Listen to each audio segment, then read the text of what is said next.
Welcome to Power Your Profits podcast, your friendly guide in bringing your business revenue to the next level. Listen as host Susie Carder hears inspiring stories of success from her fellow entrepreneurs and transformational leaders. Prepare to make significant change to your strategies as they unravel the secrets of building multi-million-dollar businesses and the most effective tips on finance, marketing, and sales accountability. If you want to make your first step towards explosive business growth, this is the right podcast for you. Without further ado, here is your host, Susie.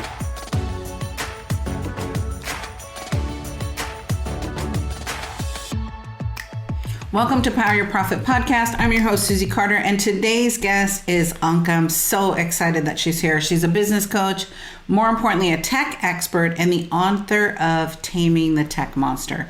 17 years plus.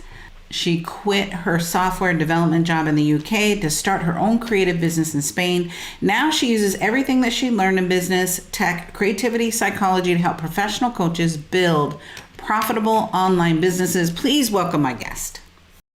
Welcome to another amazing podcast of Power Your Profits. And do I have a surprise for you? I know I say that a lot, but you don't even know. This woman is a powerhouse, right? She takes the scary out of our website and our technology. I don't know, if I touch technology, I break it. So I love when I can just surrender to my friends and they can help us, right? You look at her tag, coach, mentor, tech expert. I think mine is tech breaker.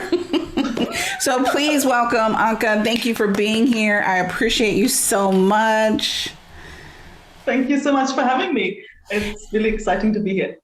So tell everyone, what is your magic? What is your secret sauce in the world? Yeah, my secret sauce is, I always call it like an X-ray view. I look at visionary ideas, that thing you want to create, but you're not quite sure how. You've just got that sensation. I see through it, and I can distill it down into the steps that you need to take one after the other to make it happen. And so tell me what that looks like. So what do you do for clients? Like, what makes you unique and different than anyone else that says, I can build your website? Because everybody says they can do it. But look, I have built some bad websites because everybody said they can do it. And that's not true. Not everybody can do it.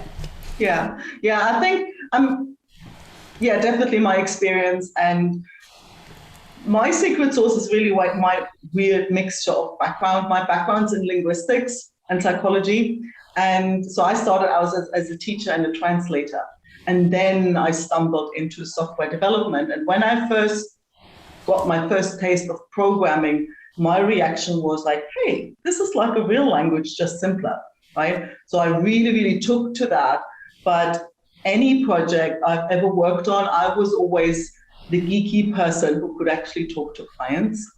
So I'm the person who will not say to you, hey, send me your content, and then get upset because it comes late and people don't know what to send. I consider that my job, and it's actually the fun part, to help people take an idea. I want to have this online business. I've got this idea. I really have this mission, this message that needs to come out into the world.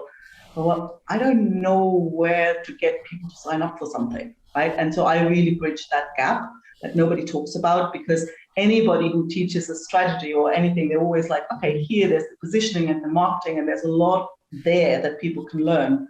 And then when it comes to actually making it happen, the first question people always ask, what platform do I need, right? And then they kind of sign up for some platform, or they get overwhelmed and don't even know, and it ends there, or they end up rushing out and buying some stuff and anything that promises to take care of the tech for them. And once they do that, next thing they find questions like, oh, put your API key here, and they go, what? And there's this huge gap in between where you have to take your idea and think it through at a level of detail that most creative visionaries don't want to deal with.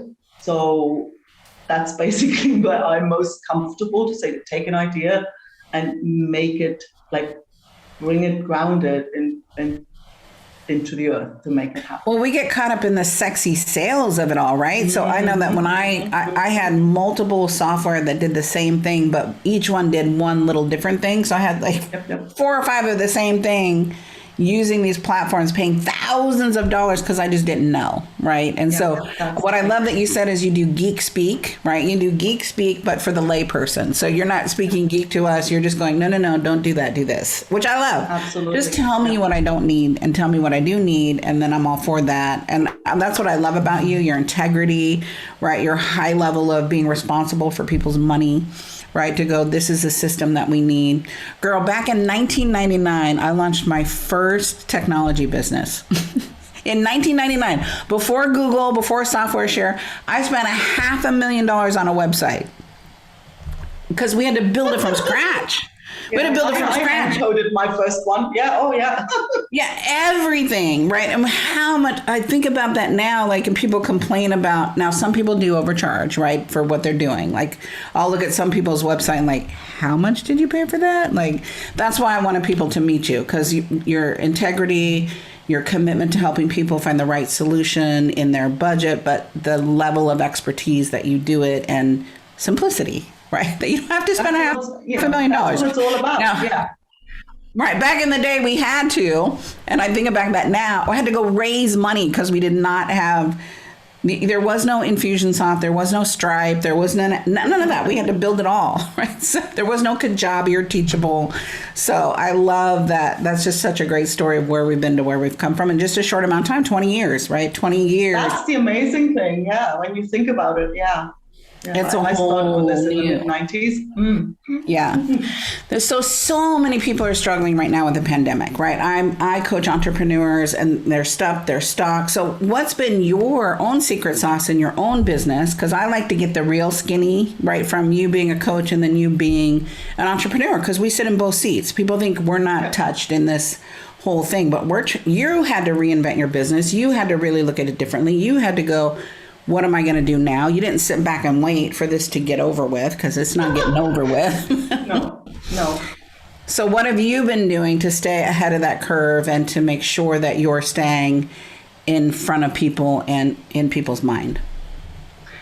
I'm probably not the first one to say this, but the pandemic has actually worked a lot in my favor, as you can imagine. Yeah. It really, I published my first book in the pandemic because I really saw that a lot of people who were working in person, they're doing workshops, they're coaching people, they're training people, and they did all these in-person events, and all of a sudden, oh my God, can't go anywhere. And they were literally shoved into the online world at a pace and at a moment in time that they didn't choose, and people struggled. Yeah. How can I compress a video? What on earth? So it's like literally, right. And they had to catch up fast. And I really saw that there's people struggling, and because I didn't really focus that much on the tech before the pandemic, I would always, when people were coming to get help to get their business off the ground and to turn their passion into a business, to get this message out there, sometimes they would come and say, hey, can you help me with the tech? And I'd always go away, that's not your problem, that's the easy part. Right. I always, well, that's easy, that's just learning, that's easy. It's more, your inner demons will get you, Yes. if you don't, because in my own case, it was the, being Mrs. Nice Girl with yes as the default answer. You can imagine that doesn't go down that well if you don't know how to say no. And there's more and more clients, and you say yes to everything, and then you totally burn yourself out. Ask me how I know, right? Me too. So I really saw that, boy, the challenges come from an angle that I so didn't expect. And other people have say, I don't know, I've heard people say, oh, well, I'd rather be a good person than make a lot of money. Well, try charge your clients with that, right? So, and I think it's that where I find really where your biggest challenge will come from always, whatever it is you carry around with you. We don't have business problems. We have personal issues that show up in our business. And you can see that play out everywhere. And what platform to use seems so almost like irrelevant compared to that. But especially when the pandemic hit, I really saw, well, that is something that people struggle with, and it gets in the way. There's so many beautiful ideas, so many wonderful missions that never see the light of day and then never get off the ground because they somehow get lost in the tech jungle. So that's when I finally came around and said, well, to be honest, I do know a bit of stuff about this. Like, this is my area of expertise. I do love it. So why not use it to really help people with that? Yes. And I love that you said it's really your personal issues that show up in your business, right? Because it's true, right? That was just a great way of saying that. So what do you think the biggest online tech pitfall that we have as business owners, and what should we avoid? I'm taking notes, girl. Yeah, I think a lot of online tech platforms, they take the sales advice to sell the sizzle, not the sausage. I think they take a little bit too far, right? They sell all sizzle and not an awful lot of sausage. Yes. I've seen some who even basically slacked off the competition with functionality that they had planned. It didn't even exist yet. It's like, you've got to be kidding me. So basically, when you don't really know how all this works, like, you're super vulnerable. And I think the biggest pitfall is that people struggle with it. So anybody who promises to take care of the tech, or any platform that promises to make it easy, because, it's so easy once it's all under one roof, right? It's not strictly a lie, but it is misleading because it promises simplicity that isn't there, right? If you take an all-in-one platform, and, you mentioned Infusionsoft, they're powerful software, and complexity doesn't go anywhere. You can shove it under the carpet. You can kind of make it, okay, it's all under one house, but you still have your email marketing and your landing pages and your checkout pages and your email. You still have all the components, right? So I think, and they make it seem so easy, and then I buy it, and it's not easy. Absolutely, like that's the sizzle, not the sausage, right? Exactly, and they promise simplicity. Because, it's like learn Spanish in 30 days. People don't want to hear, well, it's going to take you a while to get your head around this, and so they basically make it sound easier than it is to get you to sign up, right? And I think there's another big part that nobody talks about. It's that, again, it comes back to that gap between the high level idea and the actual kind of like crazy catfield keyboard. And the moment I saw that was the first time I had Photoshop installed on my machine. I was very excited, so finally I have the Ferrari of, and somebody goes, well, but do you know how it works? And I'm like, no, but that's all right. I'll figure it out. I'll just look at the documentation. Easy. Now I look at the documentation, I'm like, I don't understand any of this. Yeah. It explains, the documentation explained how to use the tool, right? But you still have to understand how photography works, how colors work, how lights work, how, and that's the problem that I see with a lot of platforms. Oh, build your own mobile app, 3 clicks, no coding required, right? Your website, all of that. They all go down that route.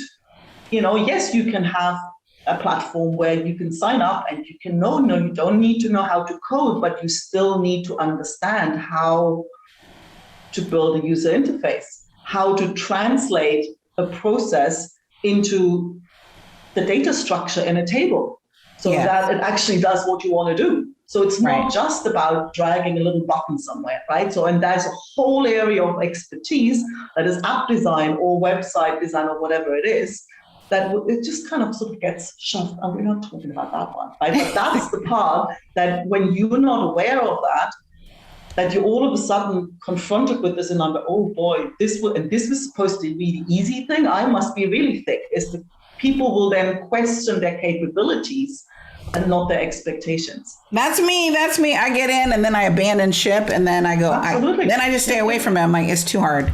I ain't got time for that. So I've learned a long time ago, let me hire the expert right inside my budget and then let me go sell something so I can pay for that expert. Because I can do that way better than trying to build a website, build a landing page, a funnel. No.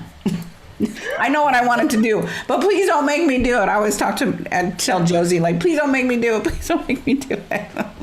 So I'm so thankful there's people like you in the world. Okay, so let's talk about, like, what would you say in life? Because you've got such a delicious story, right? You moved to Spain to start a sewing business. That's one. Like, it was like, what? Huh? Right? And you just wrote a new book, which is awesome, called Taming the Tech Monster, which I love. So what's been your biggest failure in your business or your life or your career? And then what was the gift that was wrapped in sandpaper? Like, we all have these huge, horrible things, but I learn more in those than I do. The good times are great, and I learned a lot there, but you learn more in the bloody knees, bloody elbows. So share with us. It could be about the book. It could be about moving to Spain. It could be launching this business, right? It could be quitting your job and launching a business, right? So what is that? Yeah, I think the biggest, well, it's funny actually looking, like it feels so, looking at it backwards, it kind of almost feels wrong to call it a failure because, that gift was actually huge in there. But I sometimes think that was why the universe pulled me to Spain, right? Because I have no roots in Spain. There's nothing other than, I love flamenco and I love roughly falcadotti dresses, so there was no other connection that made me move here. There was just a sensation, and I didn't want to look back 20 years later wondering what life in Spain would have been like. I thought I'd rather try it. If I fall on my face, who cares? I'll just do something else. I didn't fear failure, but I fear regret, but I don't fear failure. So I moved there, and in that whole process, I thought, what would I do for a living if I could do anything?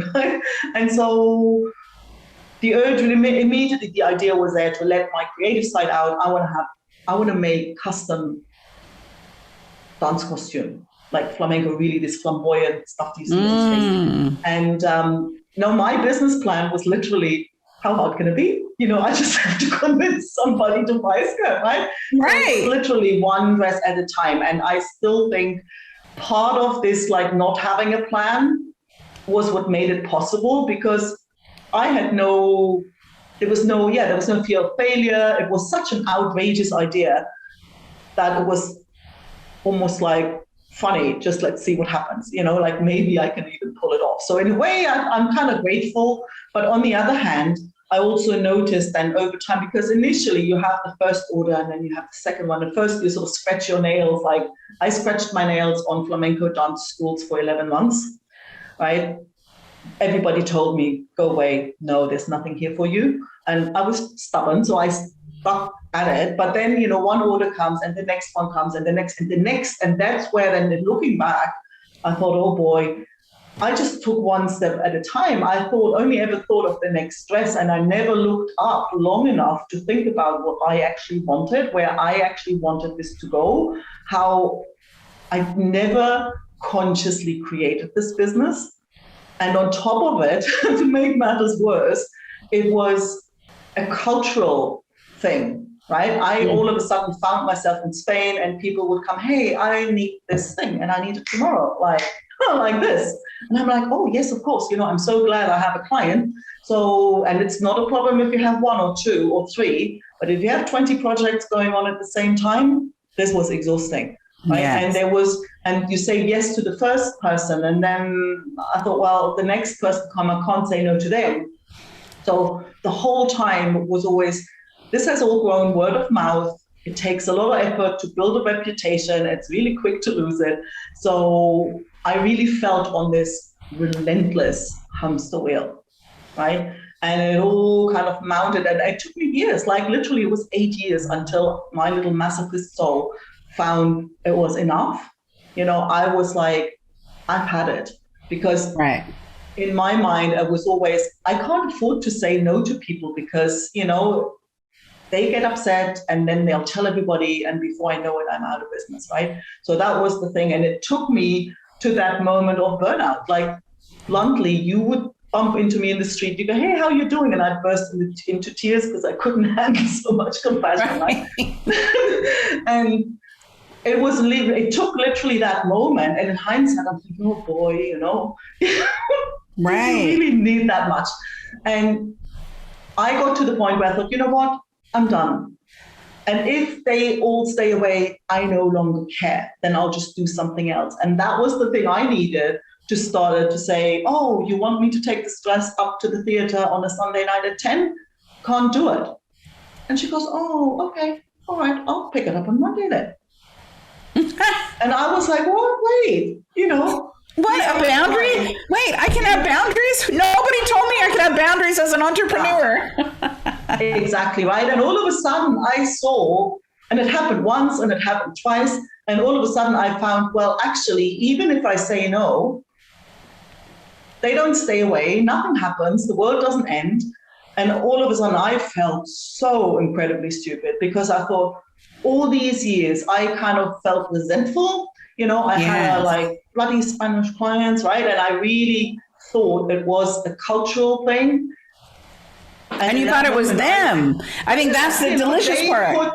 I felt they put the pressure on, Yes. and I never realized that what put the pressure on was my story that was basically, well, if you say no, they're going to all be upset and you're going to be out of business. And the moment I saw that, well, saying no does not equal an unhappy customer, right? Yes.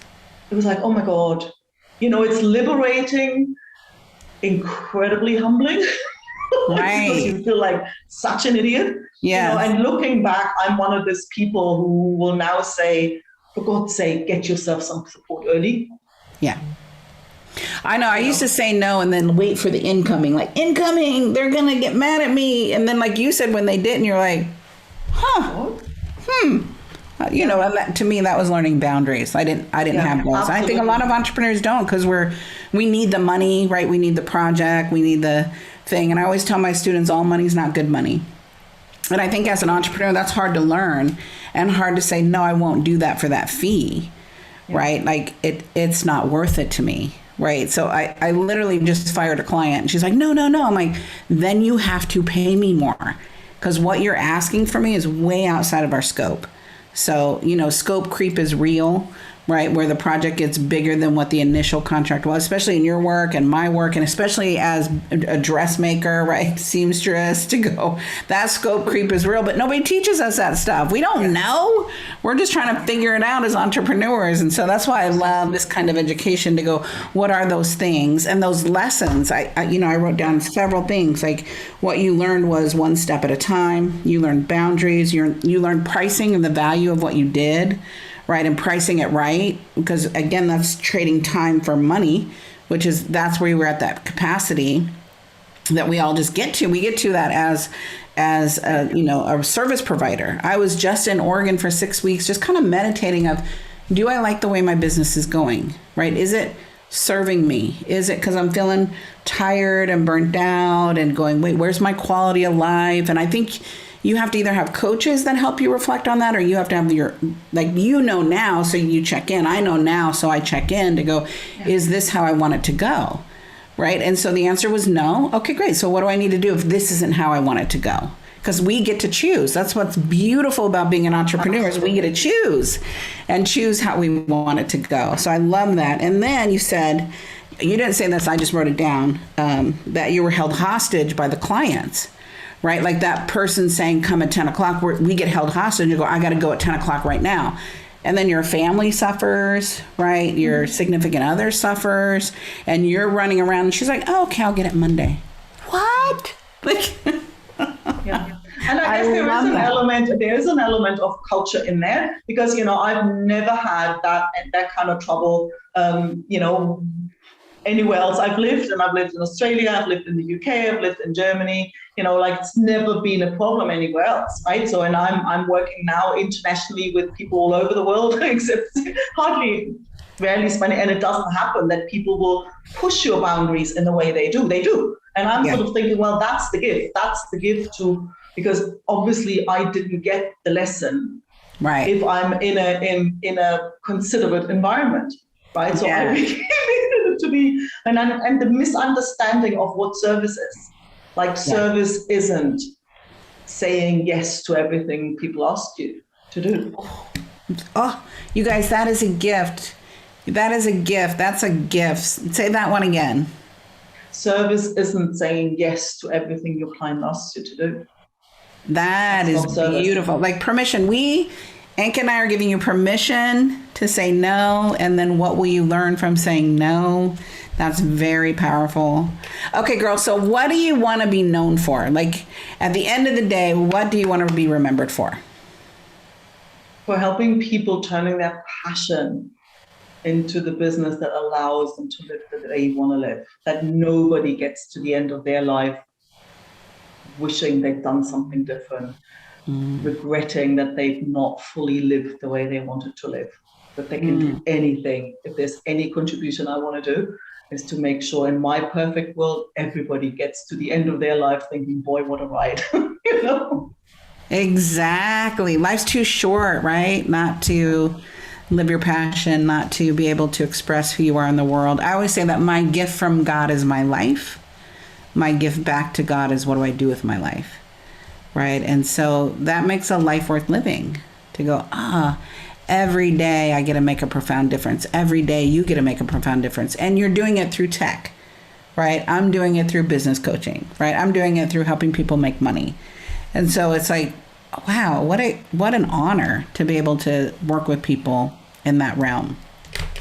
All right, girl. So you just published a new book, and I'm excited because I know how much I know how hard it is to write the book, and then I know how hard it is to launch the book. So I want you to tell us all about this delicious book and what is the core message of the book. The book's called Taming the Tech Monster. How to rise above tech frustration and build your business online with joy and confidence. And it's for all the people who hear this and think, what? How does joy and confidence ever go in the same sentence as tech, right? Right. So, and it's funny because my editor, she didn't like the title. She goes, we don't want to create monsters. And people said, I'm like, the monster's already there. And I want to demonstrate that it's not a scary monster. It's just a friendly little dragon that wants to play. So we're really looking at the beliefs that we tend to carry around with us that make us shy away from tech or dread it or not believe that we're capable of really grasping this. And so, when you don't think you can do it, the way you approach it changes. And it's, it's practical and it has some funny stories in it, but it really, the core message is, wait, you actually carry some learned beliefs around with you. If you can ditch those, if you can see through them, if you can break them open, a whole new world opens up for you. I love it. And how do we get the book? Well, you just go to ankeherrmann.com/blueprint and you get a free copy. And it's also on Amazon if you prefer the hard copy. But I'm giving away a free PDF copy. I love it. So we'll make sure that's in the show notes. We'll make sure it's in the show notes because, it is one of those things that we shy away from if it's not your gift and not your strength. Look, I grew the largest technology company in the beauty industry and it's still, I have a monster, But I didn't do it. I hired people like you to do it. So, I did the business. That's the other part, right? And I'm always saying people kind of I sort of like, don't do fear-based outsourcing, right? Because the amount of times I've come, and it even was one of those things that even got me back into this whole tech realm, because people would come and say, hey, I've got this website, somebody did it for me, but I don't even, okay, where's it hosted? Well, I don't know.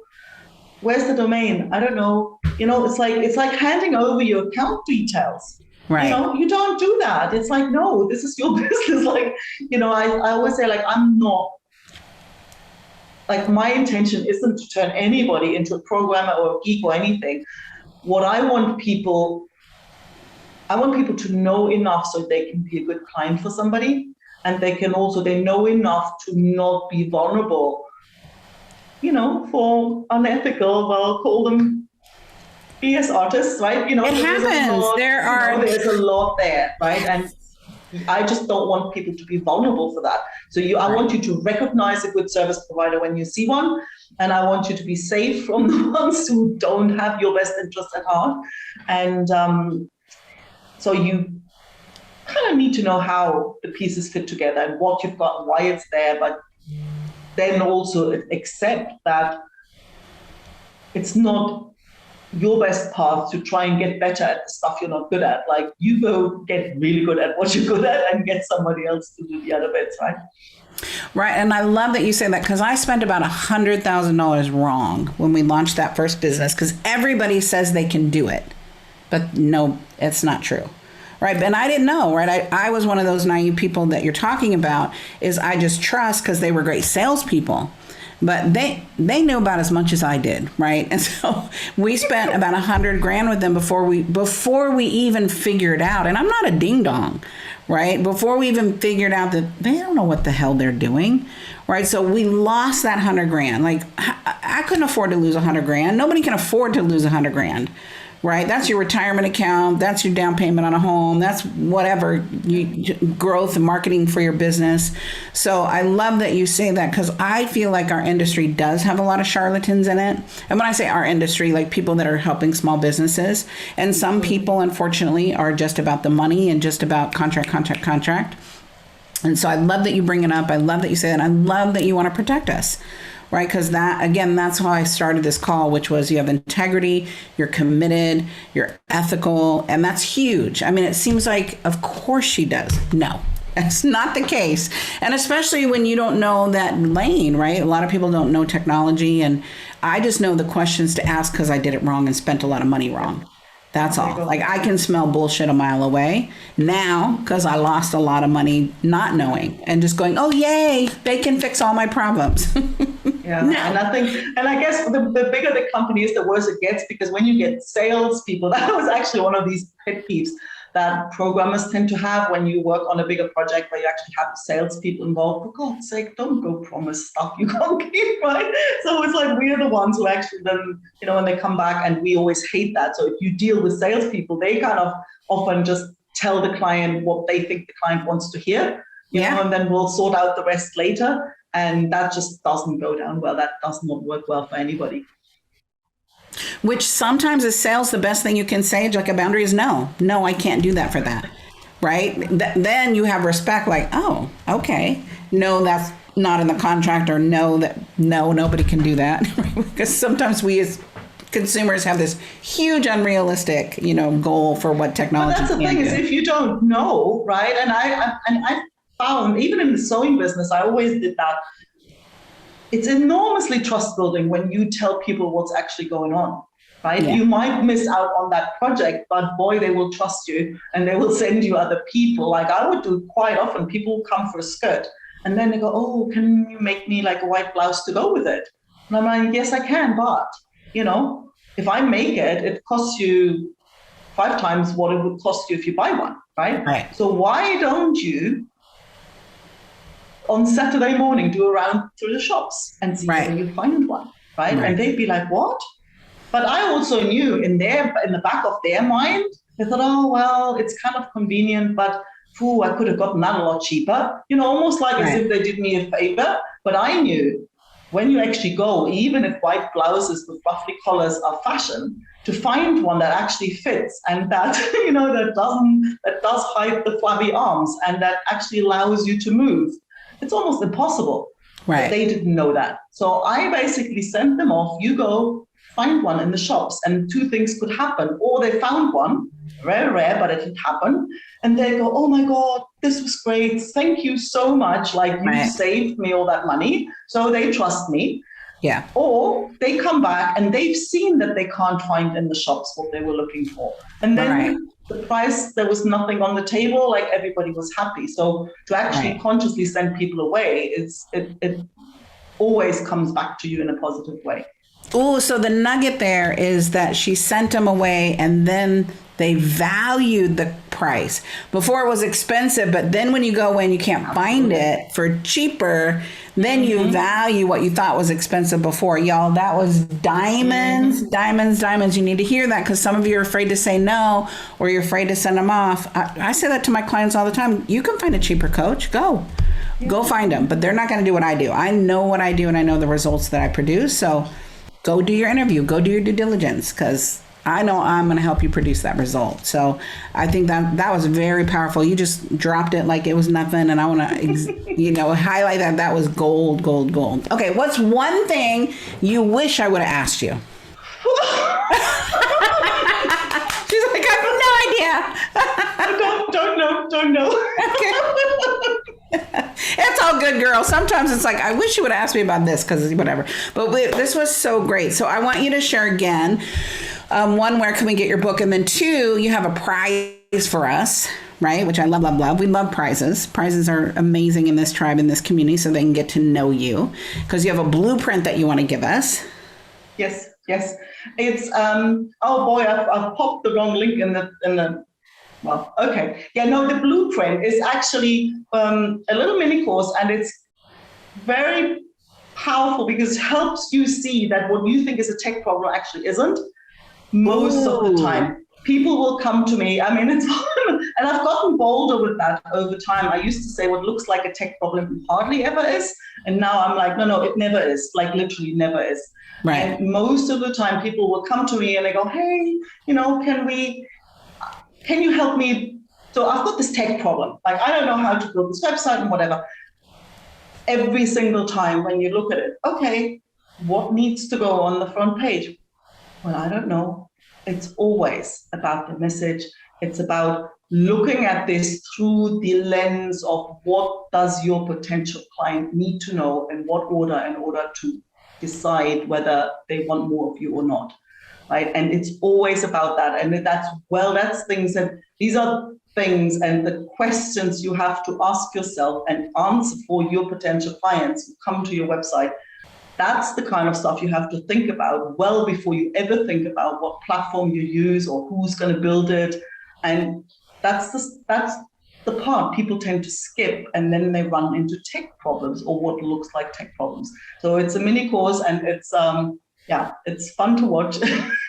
Awesome. It's bite-sized. And it's short and sweet. Short, like snappy. Each little class is, powerful and succinct. So don't go, oh, I don't have time. No. It's like 3 minutes, 2 minutes. Like we know your attention span. Yeah. No, and I mean, I'm like that. I'd rather watch 10 videos that are 3 minutes long than one 30-minute one. Exactly. We feel like we've accomplished something, right? So absolutely.